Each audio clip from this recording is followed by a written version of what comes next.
il faut d'abord connaître quelles sont les quantités qu'on a en stock si on veut être capable de gérer nos stocks. Si les données ne sont pas précises, on va se retrouver avec des problèmes. Si le niveau de stock réel est plus bas que les niveaux de stock que j'ai annoncés, bien, je vais me retrouver avec des clients qui vont venir, je pense avoir le stock et je n'ai pas de stock. Alors, je vais avoir des ruptures de stock et ce n'est pas gagnant. De la façon inverse, si j'ai plus de stock que ce que j'ai au livre, je me trouve à avoir des surplus que je finance, que personne ne connaît et qui restent sur les tablettes pour rien. C'est essentiel d'avoir une bonne discipline pour s'assurer qu'on a des stocks précis. Alors, pour ce faire, un des outils qu'on a, c'est de s'assurer qu'on fait des décomptes cycliques régulièrement. Alors, une fois de temps en temps, tous les jours, on va compter un certain nombre d'articles, on compare le niveau des stocks avec ce qu'on a au livre et on investigue s'il y a des écarts, on investigue pourquoi l'écart est arrivé et on améliore nos processus d'affaires pour faire en sorte que, dans le temps, nos données sur les stocks sont précises. C'est ça que ça nous prend. Maintenant, on parle des données sur les stocks eux-mêmes.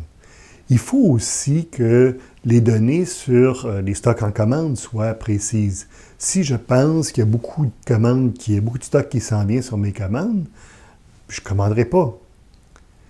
Alors, il faut que les données sur les quantités en commande soient le plus précis possible.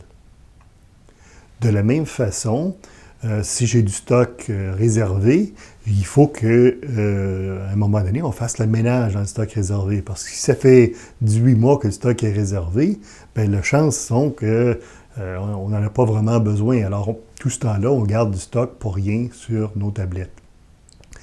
Alors, en faisant le ménage de ces différents éléments-là, on va avoir un bon contrôle sur nos inventaires nets. Ça nous permet de gérer ce qui est là. En même temps, quand on parle du stock qui est réservé par les clients, on va vouloir faire le ménage là-dedans. Il y a aussi du stock qui n'est pas dans le magasin. Alors, certaines entreprises ont presque autant de stock, sinon plus de stock hors magasin que ce qu'ils ont dans les stocks à l'intérieur du magasin. Évidemment, ça crée des problèmes. D'une part, les gens arrivent au magasin pour chercher une pièce, on ne trouve pas la pièce, on la fait venir en urgence par avion, alors que la pièce était disponible dans un de nos ateliers. D'autre part, on garde du stock pour rien. Alors, ce qu'on veut, idéalement, c'est ramener le plus possible les stocks hors magasin.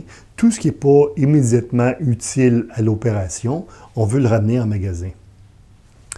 C'est très intéressant de faire ça, parce que aussitôt qu'on fait ça, lorsqu'on ramène les stocks des nids d'écureuils dans nos magasins, ça crée automatiquement un gain, un profit pour l'entreprise.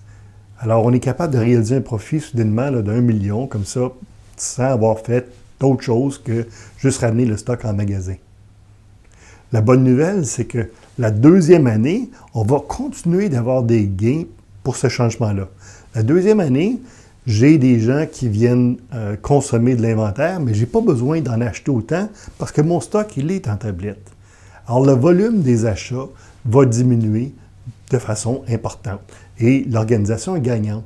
Alors, il y a tout à gagner à avoir une visibilité sur les stocks qui ne sont pas dans le magasin principal.